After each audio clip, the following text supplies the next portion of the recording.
चैत्र 15 मा राजावादीहरूले गरेको प्रदर्शनपछि अब राप्रपाले 26 गते प्रदर्शन गर्ने भएको छ। तर नेपाल सरकारले भने यसको अनुमति दिएको छैन र यही टपिकलाई लिएर राप्रपाका सांसद ज्ञानेन्द्र शाहीले फेसबुकमा लेखेका छन् कि यी भ्रष्टहरूको देशप्रेम र राष्ट्रियता हराएको लुटतन्त्रका सरदार नाइकेहरू कति डराएको। जब एउटा कार्यक्रमको डरले थुरथुर कापेर अनुमति नै दिएका छैनन् तर पनि राप्रपाको कार्यक्रम रोकिँदैन। 26 गते राष्ट्रिय झण्डा सहित एकजुट बन्ने हो। युवा बेच्ने, देश बेच्ने, सानादेखि ठुलोसम्म भ्रष्टाचारका काण्ड मचाउने, भ्रष्टाचारीका देशद्रोहीका विरुद्ध बिगुल फुक्ने हो। अब यस पोस्ट मार्फत राप्रपा सांसद ज्ञानेन्द्र शाहीले 26 गते हुने त्यो प्रदर्शनमा एकजुट हौ भनेर आह्वान गरेका छन्। अब यस पोस्टको म कमेन्ट पढ्दै गइरहेको थिएँ। कमेन्टमा भने मिक्स रियाक्सन नै आएको छ। तर प्राय जतिले ज्ञानेन्द्र शाहीले सपोर्ट नै गरेका छन् भने कतिजनाले ज्ञानेन्द्र शाहीलाई ज्ञान पनि दिएका छन्। अब म एउटा दुईटा कमेन्ट यहाँ पढेर देखाउँछु।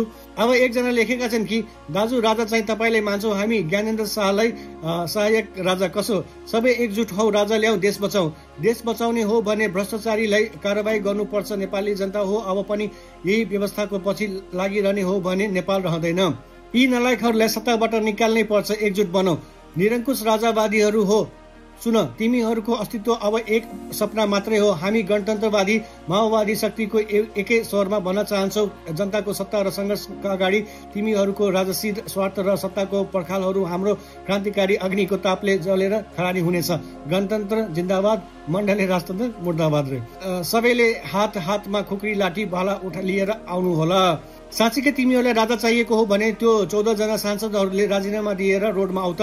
जुनसुकै ठाउँमा भए पनि म आउँछु। एक दिन मात्र आन्दोलन गरेर झन् आफ्नै बेजत आफै किन गराउँछौ। यदि गर्ने हो भने सबै भ्रष्टहरू राष्ट्रियता हराएको। पार्टीको झण्डा भन्दा देशको झण्डा प्राथमिकता दिउँ। पार्टी जोगाउनु भन्दा देश जोगाउँ। सम्पूर्ण नेपाली मिलेर एक ढिक भई शान्तिपूर्ण आन्दोलनका साथ र सहयोग गरौँ। राप्रपाले गर्नु लागेको योजनालाई सफल पारौँ। भ्रष्टाचार र नालायक नेताबाट देश जोगाउँ रे। त्यस्तै एकजना लेखेका छन् कि मान्यज्यू लडाईँमा लागिसक्नु भएको छ, पछि नहट्नु होला। यसको अन्त्य गरेर मात्र छोड्नु होला। हामी सबैको साथ छ तपाईँलाई। फेरि पनि देशमा आतंक फैलाउने कोसिस गर्दैछन् रैतीहरू। यो देश तिम्रो बाउको वीरता होइन। भारतीय आतंककारीहरू मुर्दाबाद, राजतन्त्र मुर्दाबाद, गणतन्त्र नेपाल जिन्दाबाद रे। यिनीहरूको चर्तिकला लुटतन्त्र सहन भन्दा बढी भइसक्यो। हे भगवान, दुःख त उही सर्वसाधारण जनताले नै पाउने भयो। फेरि अझ हाम्रो एक्जाम छ, के गर्न लाग्या होला। अब यहाँ थुप्रै कमेन्टहरू छन् र सबै कमेन्ट पढ्न पनि सकिँदैन। तर जस अब 26 गते हुने प्रदर्शन म आशा गर्छु कि त्यो शान्तिपूर्ण प्रदर्शन हुनेछ र त्यो चैत्र 15 गते जस्तो घटना फेरि नदोहोरियोस्।